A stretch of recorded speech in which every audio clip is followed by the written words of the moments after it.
نظر ہم پر. بسم اللہ الرحمن الرحیم نحمدہ ونصلی علی رسولہ الکریم.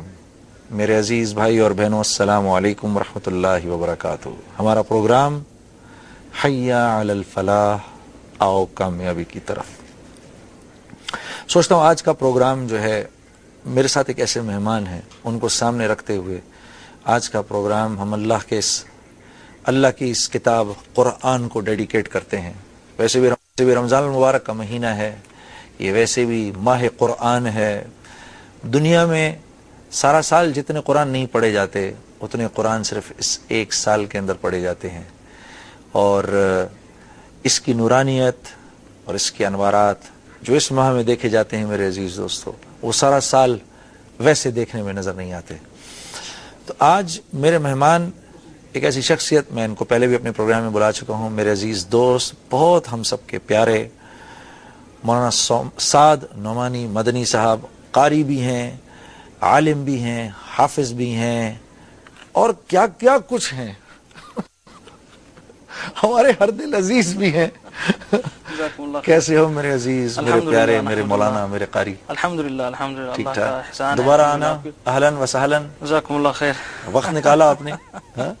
یہ آپ کی محبت اور قرآن پاک کی محبت، ماشاءاللہ یہ آپ نے اپنے اس پروگرام میں بلایا، یہ قرآن پاک سے محبت کی ایک بہت بڑی دلیل ہے. اللہ آپ کو خوش کہ آپ ماشاءاللہ قرآن پاک سے، اور ہمارے جو سننے والے حضرات ہیں ان کا بھی میں ان کا مشکور ہوں کہ ماشاءاللہ آج کے اس پروگرام میں ہمیں. ویسے تو اگر آج میں آپ کو پروگرام میں نہ بھی بلاتا تو بھی بلاتا، کیونکہ میرا بہت دل تھا آپ سے قرآن سننے کا. تو میرے ویسے دل میں آ رہا تھا کہ آج آپ سے قرآن سنتا. سعد بھائی یہ بتاؤ کہ میرے سننے والے قرآن سے بھی کون سا مسلمان محبت نہیں رکھتا، ٹھیک ہے، پڑھنا چاہتے بھی ہیں، ہاں، تو وہ کبھی کبھار بسم اللہ الرحمن الرحیم ہو جاتا ہے، یعنی وہ عین قاف وہ سب پر استری پھر جاتی ہے.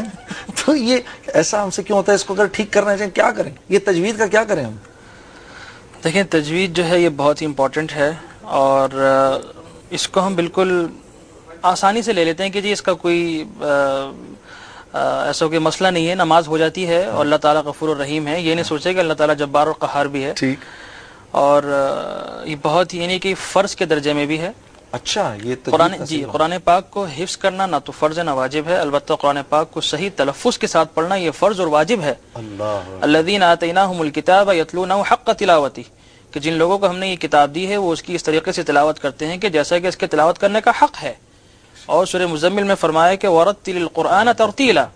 علامہ بیضاوی رحمۃ اللہ علیہ نے اپنی اس کی جو تفسیر میں یہ فرمایا کہ ای جوّد القرآن تجویدا، کہ قرآن پاک کو تجوید کے ساتھ، یعنی تجوید کیا ہے کہ مخارج مع صفات کے ادا ہوں، ای اخراج الحروف من صفت اللہ مستحقہ، کہ ہر حرف اپنے مخرج سے، اپنے مقام سے ادا ہو خوبصورتی کے ساتھ، اور اس کو سنوار کے قرآن پاک کی تلاوت کرنی ہے. مختصراً یہ کہ اس سے معنی میں فرق آ جاتا ہے، یہاں تک کہ نماز فاسد ہو جاتی ہے. عجیب جناب. اور آج ہم لوگ جو پریشانیوں کا شکار ہیں اس کی مین وجہ بھی یہی ہے کہ جب ہماری تجوید صحیح نہیں ہے بھائی، ہماری نمازیں کیسے صحیح ہوں گی، ہماری دعائیں کیسے صحیح ہوں گی.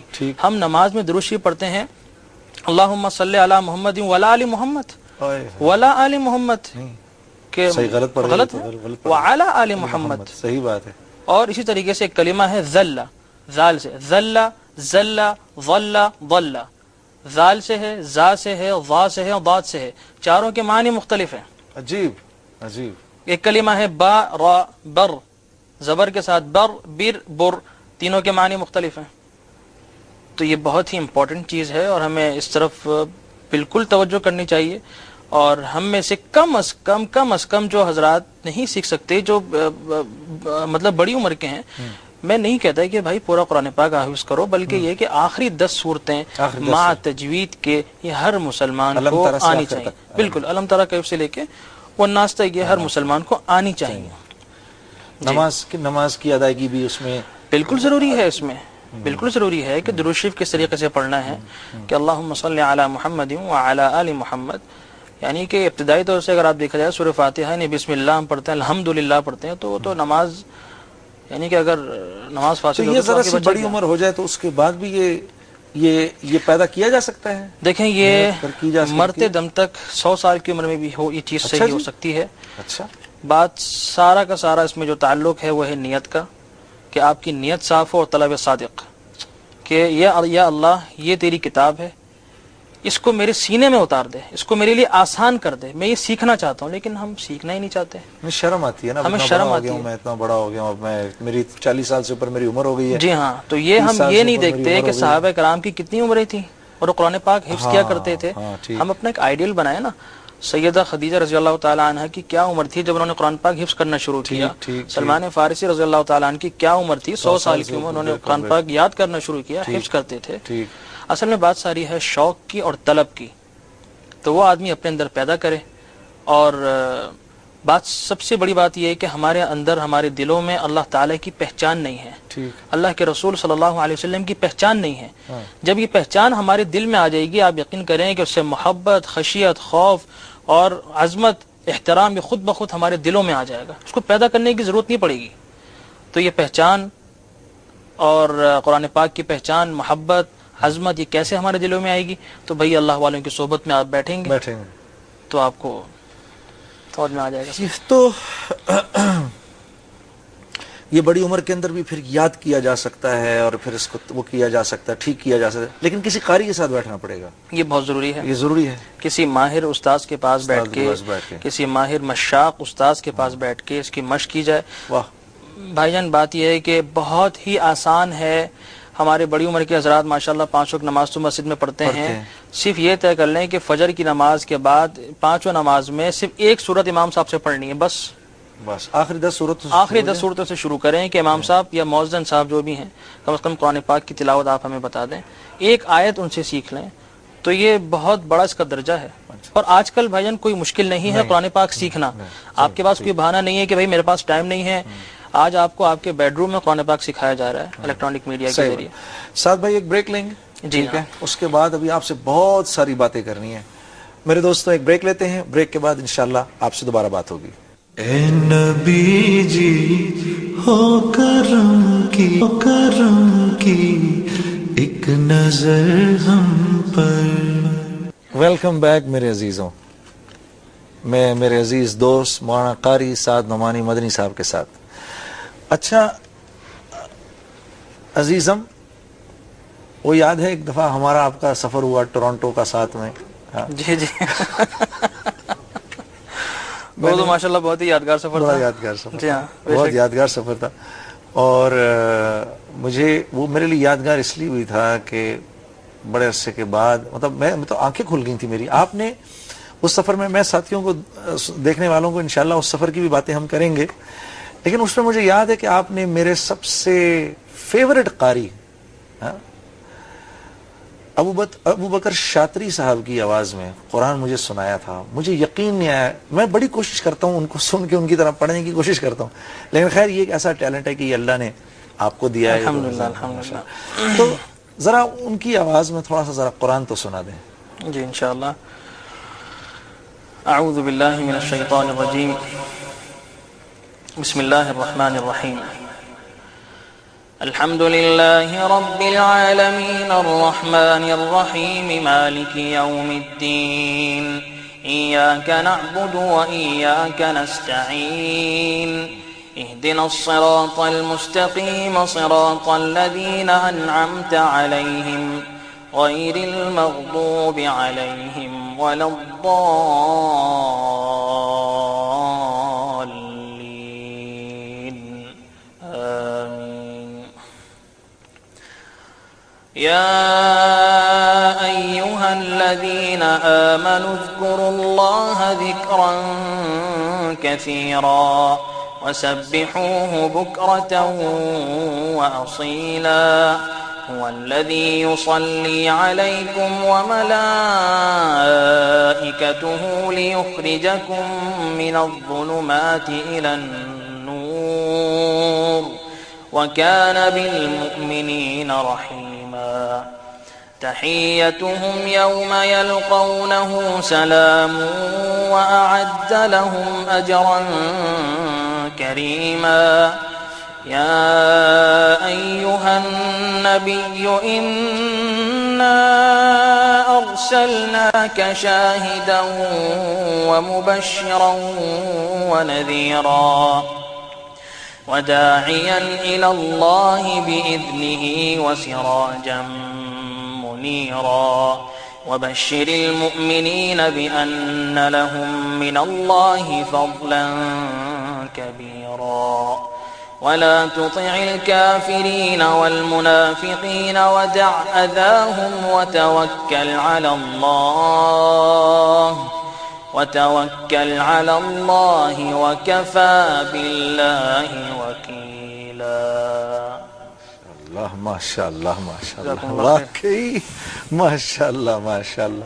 یہ تو ابھی میں نے اپنے سننے والوں کے سامنے قاری ابوبکر شاطری کا نام لیا، آپ نے سنا دیا، الحمدللہ وہ بالکل وہی یادیں تازہ ہو گئیں. بالکل مجھے تو مصر کے رہنے والے ہیں نہیں، یہ اصل یمن کے ہیں لیکن ان کی رہائش جدہ میں ہے. اچھا، مسجد الفرقان جدہ میں ہے، وہاں کے امام خطیب ہیں. جی ہاں. اچھا اچھا، عالم بھی ہیں؟ نہیں عالم نہیں ہے، یہ وہاں مستشفی ہے کوئی ہاسپٹل، اچھا وہاں ہوتے ہیں یہ. اچھا، اللہ کی شان، یہ انفارمیشن صرف حافظ ہیں، اچھا عالم نہیں ہے یہ. اچھا اچھا اچھا اچھا. وہ مجھے یاد ہے اس سفر کے اندر جی جی وہ بچوں کی قرات کا کمپٹیشن تھا. جی جی تو جی. میں نے پہلے ادھر نعت پڑھی، پھر ماشاءاللہ سے آپ نے ادھر قرآن پڑھا. اچھا، آخر میں جب آپ نے عبد الرحمن سدیس کی آواز میں پڑھا تو ادھر مجھے یاد ہے کہ بالکل ایک دم سائلنٹ ہو گیا. میرا دل یہ تھا کہ لوگوں کو یوں بھی سنا دیں کہ عبد الرحمن سدیس ہمارے وہ میرے بھائی اور بہن جو اب تک وہاں پر رمضان المبارک میں نہیں جا سکے. عبد الرحمن سدیس جو تراویح میں جو پڑھتے ہیں وہ ذرا سنا دیں کہ تراویح، ان کی تراویح میں اور ان کی جو قرآن جو ویسے وہ پڑھتے ہیں نماز کا انداز ذرا مختلف ہے اور تراویح کا مختلف ہے. نماز میں جو ہے وہ تدویر میں پڑھا جاتا ہے اور حضر جو ہے وہ تراویح میں پڑھی جاتی ہے. تو معمولی سا فرق ہے دونوں انداز میں ان کے، اور شروع سے لے کے اب تک ان کے انداز میں مطلب ایسا نہیں ہے کہ آپ اگر ہر سال ان کی کوئی سورت سنیں، کوئی تلاوت سنیں تو ایک ہی انداز میں ہی پڑھیں گے، نہیں پڑھیں گے، وہ اس میں فرق ہوگا. یعنی کہ قرآن سبحان اللہ ایک ایسی کتاب ہے کہ اس کو جتنی مرتبہ پڑھو اس کا مزہ الگ ہے، عجیب. اور اس کے سننے سے، اس کے پڑھنے سے آدمی اکتاتا نہیں ہے. اس کی وجہ یہ ہے کہ اس کو جو آپ نے جس انداز میں کل پڑھا تھا آج اس سے پڑھنے کا انداز مختلف ہے، نعت سے مختلف ہے. نعت میں ایک چیز ہے کہ وہ اسی ایک ہی طرح سے پڑھی جائے گی، لیکن قرآن پاک کا جو معاملہ ہے اس کو آپ 1 نہیں 10 نہیں 20 نہیں 30 طریقے سے کتنے انداز سے پڑھ سکتے ہیں. شیخ سدیس صاحب کا انداز ہے، مجھے اچھی طرح یاد ہے کہ مختلف ان کی ایک آیت ایک طریقے سے نہیں کئی طریقے سے انہوں نے پڑھی ہے. تو یہ بھی، اور تقریباً جتنے بھی ائمہ ہیں یاد ہے کیا؟ زیادہ تر یاد ہے یہ چیزیں؟ نہیں یاد سے مراد یہ ہے کہ میں نے ان کی کیسٹس وغیرہ سنی ہیں اس حساب سے مجھے یاد ہے کہ پہلے سال انہیں کس طرح پڑھا تھا، 98 میں کس طرح پڑھا تھا، 2003 میں کس طرح پڑھا تھا، اس کے بعد ان کا جو انداز.